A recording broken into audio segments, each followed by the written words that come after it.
इस बात का जज्बा है कि अगर हम देश को अंग्रेजों से आजाद करा सकते हैं तो इस देश को हम अंग्रेजों के चापलूसों से भी मुक्त कराएंगे। इस बात को याद रखिएगा।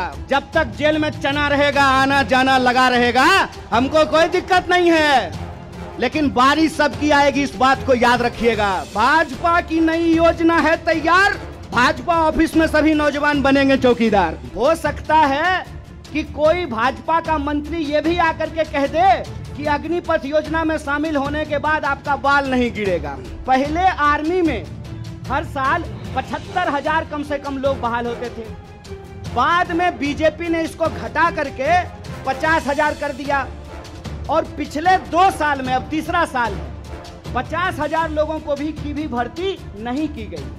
बहाना क्या दिया गया? बहाना दिया गया कि कोरोना था इसीलिए भर्ती नहीं किए।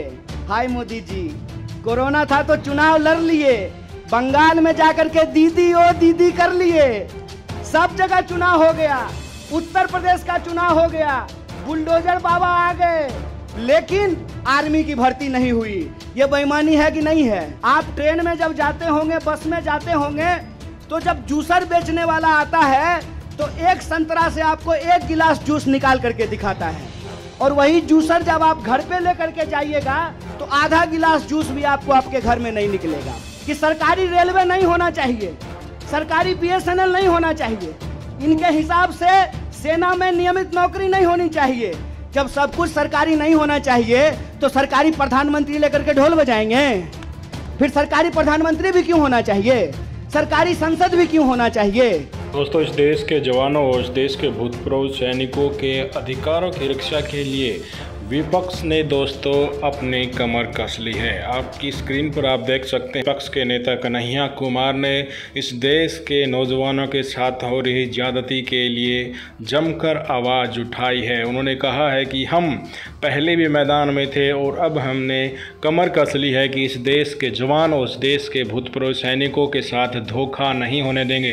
किस प्रकार से भाजपा नेता बेशर्मी के साथ कहते हैं कि जो भी सेना से रिटायर होगा उनको हम अपने भाजपा ऑफिस की रखवाली के लिए सिक्योरिटी गार्ड लगाएंगे। इन तमाम चीज़ों के ऊपर किस प्रकार से अग्निपथ स्कीम के तहत देश के जवानों के हक को छीन लिया गया है, उनके सारी पेंशन को हक को लेकर, उनकी तमाम मेडिकल सुविधाओं से लेकर तमाम उनके परिवार के पालन पोषण को जो लेकर जो बेनिफिट सेना में मिलते थे वो सब कुछ छीन लेने के बाद एक सैनिक के साथ किस प्रकार से दुर्व्यवहार किया गया और जिस प्रकार से अग्निपथ स्कीम के अंतर्गत फिर से उनको 4 साल के बाद बेरोजगार कर दिया जाएगा। इन तमाम चीज़ों को लेकर सेना के जो परमानेंट बहाली होती थी उनसे सेना को हटाकर अब ठेका प्रथा सेना में चालू करने को लेकर किस प्रकार से आवाज़ उठाए दोस्तों, वो बिल्कुल सुनने योग्य है। इन्होंने क्या क्या हमारे सर्विंग और रिटायर्ड फौजी भाइयों के लिए आवाज़ उठाई है,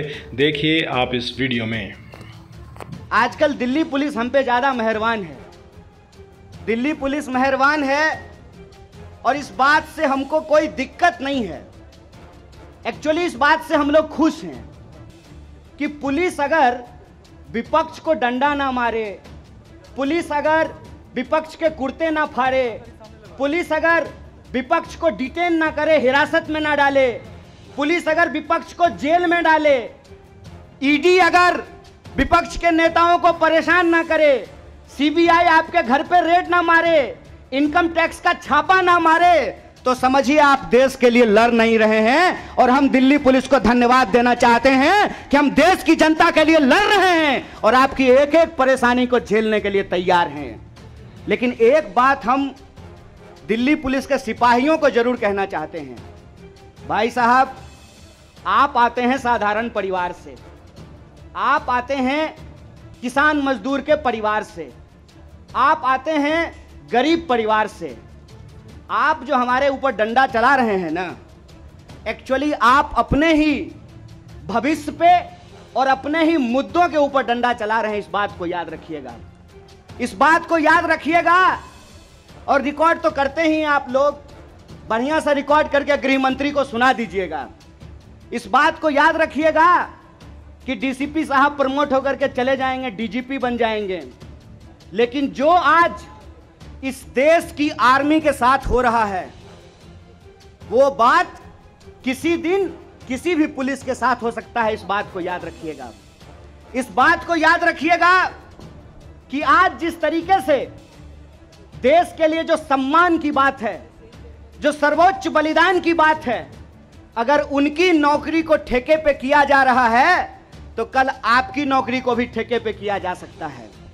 इसीलिए कांग्रेस पार्टी पिछले 12 तारीख से यह सत्याग्रह कर रही है। लेकिन यह जो सत्याग्रह है, जंतर मंतर पे जो सत्याग्रह हो रहा है, इस सत्याग्रह का मूल कारण यह भी है कि हम सिर्फ अपने नेता को नहीं बचाना चाहते हैं। मीडिया वालों, मैं आपसे खास करके कहना चाहता हूं, हम अपने नेता को नहीं बचाना चाहते हैं। एक कहावत है, सच को आंच नहीं होता है। हमको अपने नेता की चिंता नहीं है। हमारा नेता कुछ गलत नहीं किया और सरकार उसका कुछ गलत नहीं कर सकती। इस बात को याद रखिएगा। हमको अपने नेता की चिंता नहीं होती है। और हम इस सरकार को कहते हैं, साहेब, हर चीज का एक मंत्र नहीं होता है। बीजेपी चाहती है कि हर नेता पे एक ही जंतर का इस्तेमाल कर ले। तो मैं भाजपाइयों को कहना चाहता हूं, रे भाजपा वालों, ये राहुल गांधी हैं, इंदिरा गांधी के परिवार से आते हैं, राजीव गांधी के बेटा हैं, आतंकवादी से नहीं डरे। तुम तो वैसे भी माफी मांगने वाले लोग हो भाई, तुमसे क्या डरेंगे यार। ईडी उडी से डर नहीं लगता है। ईडी से हम अपने नेता को नहीं बचाना चाहते हैं। हम बस इस देश की जनता को बताना चाहते हैं कि ईडी इनके घर पे आया क्यों है। ईडी इनके घर पे इसलिए आया है कि मोदी जी को कोई साधु बता दिया है कि विपक्ष के सारे नेताओं पे एक ही कैप्सूल इस्तेमाल कीजिए। एक कैप्सूल सबके ऊपर बराबर लागू नहीं होता है। सब धन 22 पसेरी नहीं होता है। इनको लगता है कि एक बार ईडी भेज देंगे तो कांग्रेस पार्टी डर जाएगी, कांग्रेस के कार्यकर्ता डर जाएंगे और चुप होकर के बैठ जाएंगे कि देखो देखो इसके नेता के ऊपर ईडी आ गया है तो कार्यकर्ता को कौन पूछता है। कांग्रेस पार्टी के अंदर इस बात का जज्बा है कि अगर हम देश को अंग्रेजों से आजाद करा सकते हैं तो इस देश को हम अंग्रेजों के चापलूसों से भी मुक्त कराएंगे। इस बात को याद रखिएगा।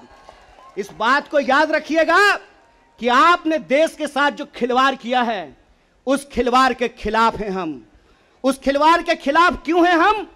कि आपने इस देश को सपना दिखा करके, आपने इस देश के लोगों को उम्मीद जगा करके उनके साथ धोखा किया है। ये हम नहीं बोले थे, श्री 108 श्री माननीय प्रधानमंत्री जी बोले थे कि हर साल 2 करोड़ नौकरी दी जाएगी। क्या मीडिया वाले? मोदी जी बोले थे ना कि हम बोले थे? अरे बोलिए ना महाराज, आपको भी बोलना पड़ेगा। याद रखिएगा इस बात को, सबकी बारी आएगी, इस बात को याद रखिएगा। अरे हमारे लिए क्या है, जब तक जेल में चना रहेगा, आना जाना लगा रहेगा, हमको कोई दिक्कत नहीं है। लेकिन बारी सबकी आएगी, इस बात को याद रखिएगा। कहे थे ना मोदी जी कि हर साल 2 करोड़ रोजगार देंगे, बोले थे कि नहीं बोले थे? अरे बोलिए ना, आप कांग्रेस के कार्यकर्ता हैं, भाजपा के थोड़ी हैं कि डर जाएंगे। बोलिए, बोले थे ना? बोले थे ना कि महंगाई कम होगी? बोले थे ना खाते में 15 लाख रुपया आएगा? बोले थे ना अच्छा दिन आएगा? आया क्या? मोदी जी के स्टाइल में पूछूं क्या, आया क्या? अब नया जुमला आया है। अब नया जुमला आया है कि हम अग्निपथ लेकर के आए हैं। एगो भाजपा का नेता ईमानदार है, कैलाश विजयवर्गीय को धन्यवाद देना चाहिए। कम से कम उसने इस देश के नौजवानों की शंका दूर कर दी। उन्होंने बता दिया भाजपा की नई योजना है तैयार, भाजपा ऑफिस में सभी नौजवान बनेंगे चौकीदार। यही योजना है ना। लेकिन मैं कहता हूं विजयवर्गीय जी, आपका बेटा बल्ला बहुत बढ़िया चलाता है, अफसर पे बैठ चला रहा था, उसको बीजेपी ऑफिस में क्यों नहीं सिक्योरिटी गार्ड बना देते हैं? मंत्री का बेटा बनेगा सेक्रेटरी, मंत्री का बेटा बनेगा बीसीसीआई का सेक्रेटरी, और किसान मजदूर का बेटा बनेगा भाजपा ऑफिस में सिक्योरिटी गार्ड। हाय रे हिपोक्रेसी, इसी को हिपोक्रेसी कहते हैं ना। और बेईमानी किसको कहते हैं? देश की जनता को लगा कि जब मोदी जी बोल रहे हैं तो सच ही बोलेंगे। मोदी जी की हर बात को मान लिया देश के लोगों ने। मोदी जी ने कहा दीपक जलाओ तो देश ने दीपक जलाया। मोदी जी ने कहा बत्ती बुझाओ तो देश ने बत्ती बुझाया। मोदी जी ने कहा थाली बजाओ तो देश ने थाली बजाया। सब कुछ किया इस देश ने, लेकिन देश अब तक इंतजार कर रहा है कि मोदी जी जो हमको कहे थे उसमें से एक भी चीज पूरा नहीं किए हैं। और ये देश की जो परिस्थिति है, इस परिस्थिति पे मुखर होकर के हमारे नेता बोलते हैं। इस बात का हमको गर्व है कि सरकार के सामने बिना झुके कोई लड़ता है अड़ करके तो उसका नाम राहुल गांधी है। उसको डराना चाहते हैं, उसको डराना चाहते हैं, उसको झुकाना चाहते हैं। अरे आप कहते हैं मोदी जी मैं भी चौकीदार, मोदी जी के समर्थन में लोग कहते हैं मैं भी चौकीदार। ये चौकीदार नहीं हैं, ये देश के ठेकेदार हैं। और ये देश के ठेकेदार कैसे हैं?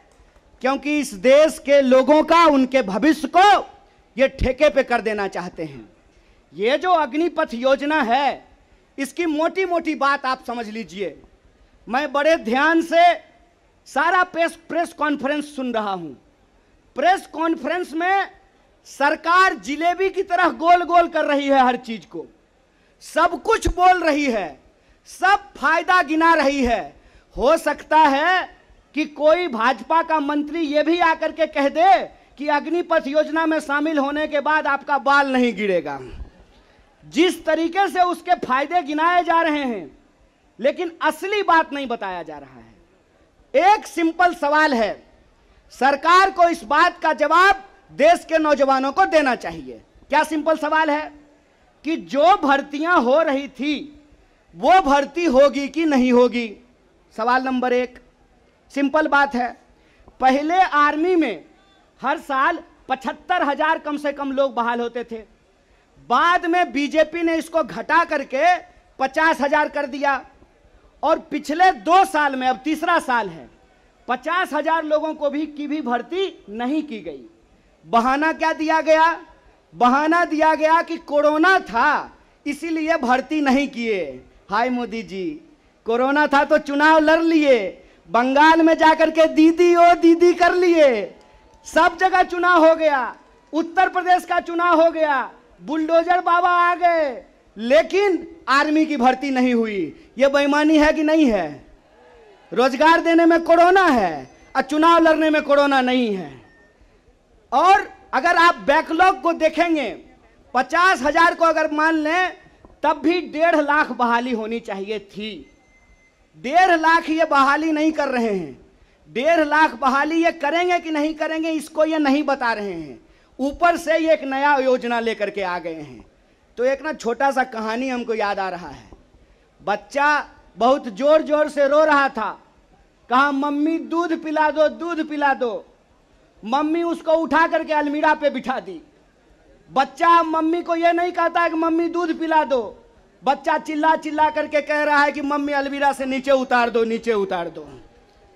लोग मांग रहे थे हर साल 2 करोड़ नौकरी, इन्होंने हर साल 2 करोड़ नौकरी नहीं दी, ऊपर से एक नया योजना लेकर के आ गए हैं। पूरा का पूरा भाजपा के तंत्र को उसमें लगा दिए हैं कि आप बताइए कि अग्निपथ के क्या फायदे हैं। अरे सिंपल सी बात है, बिहार में एक कहावत है, नहाया हुआ शरीर और खाया हुआ शरीर नहीं छुपता है। जो चीज अच्छी होती है उसका फायदा बताने का जरूरत नहीं होता है। जो चीज में कोई खराबी होती है उसका खराबी छुपा करके, आपके घर पे कोई सामान बेचने के लिए आता होगा तो उस सामान का सब कुछ अच्छा अच्छा ही बताता होगा। आप ट्रेन में जब जाते होंगे, बस में जाते होंगे, तो जब जूसर बेचने वाला आता है तो एक संतरा से आपको 1 गिलास जूस निकाल करके दिखाता है, और वही जूसर जब आप घर पे लेकर के जाइएगा तो आधा गिलास जूस भी आपको आपके घर में नहीं निकलेगा। ये जो बेचने की मानसिकता होती है, इस बेचने की मानसिकता के खिलाफ हैं। यह सत्याग्रह 2 लोगों के बीच में है। जावेद अख्तर ने लिखा है, इस एक हमारी एक और उनकी मुल्क में है आवाजें दो आवाज है। एक वो आवाज है जो इस देश को बेचना चाहता है, वो देश के सरकार में बैठे हुए हैं। एक वो आवाज है जो देश को बचाना चाहता है, वो सड़कों पे खड़ा है, वो जंतर मंतर पे बैठा हुआ है, वो सत्याग्रह कर रहा है।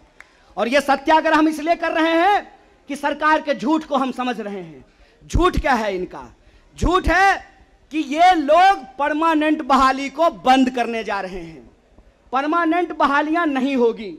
अगर ये परमानेंट बहाली करना चाहते हैं तो सिर्फ सेंट्रल गवर्नमेंट में 28 लाख पोस्ट खाली है। ये परमानेंट बहाली बंद करके ठेकाकरण के फायदे देश को समझा रहे हैं। जब भी देश में कोई ठेकाकरण किया जाता है तो सिर्फ उसका फायदा ही फायदा बताया जाता है। जब भी देश की कोई सार्वजनिक संपत्ति बेची जाती है तो उसका फायदा ही फायदा बताया जाता है। लेकिन इस बात को याद रखिएगा कि देश में अगर सारी सार्वजनिक संपत्तियों को बेच दिया गया तो देश का क्या होगा? एक बार आप इस बात पे विचार कीजिएगा कि अगर एयर इंडिया नहीं रहेगा, अगर नहीं होगा एयर इंडिया, तो क्या करेंगे ज्योतिरादित्य सिंधिया? समझना है कि नहीं समझना है? आप हमको बताइए कि सरकारी रेलवे नहीं होना चाहिए, सरकारी बीएसएनएल नहीं होना चाहिए, इनके हिसाब से सेना में नियमित नौकरी नहीं होनी चाहिए। जब सब कुछ सरकारी नहीं होना चाहिए तो सरकारी प्रधानमंत्री लेकर के ढोल बजाएंगे? फिर सरकारी प्रधानमंत्री भी क्यों होना चाहिए? सरकारी संसद भी क्यों होना चाहिए? देश का मतलब होता है देश की राष्ट्रीय संपत्ति, देश का मतलब होता है देश की राष्ट्रीय सेना, देश का मतलब होता है देश के लोगों का सम्मान। इसीलिए मैं आप तमाम लोगों से यह आग्रह करने के लिए आया हूं, कांग्रेस पार्टी की लड़ाई सिर्फ अपने नेता को बचाने की लड़ाई नहीं है। कांग्रेस पार्टी की लड़ाई इस देश को बचाने की लड़ाई है। वो देश जिस देश को गांधी ने बनाया है, जिस देश को नेहरू, मौलाना अबुल कलाम आजाद ने बनाया है, उस देश को बचाने की लड़ाई है। कांग्रेस पार्टी को लेकर के भाजपा लगातार प्रचार करती है कि अगर कांग्रेस किसी चीज का विरोध कर रहा है तो सही होगा। तो आप बताइए, हम भाजपा का विरोध करते हैं, देश के संविधान का समर्थन करते हैं, और उस संविधान को हमने बनाया है, कांग्रेस पार्टी ने बनाया है। इसीलिए एक कहावत कही जाती है, जाके पैर न फटे बिवाई, वो का जाने पीड़ पड़ाई। जो पार्टी देश को आजादी दिलाई है वही पार्टी इस देश की आजादी की रक्षा कर सकती है। इसी आशा और उम्मीद के साथ कि सत्य और अहिंसा के रास्ते पर चलेंगे, सत्याग्रह के रास्ते पर चलेंगे, झूठ को हराएंगे। झूठ पे सच भारी है, सत्याग्रह जारी है, यह सत्याग्रह जारी रहेगा। बहुत बहुत शुक्रिया, बहुत बहुत धन्यवाद।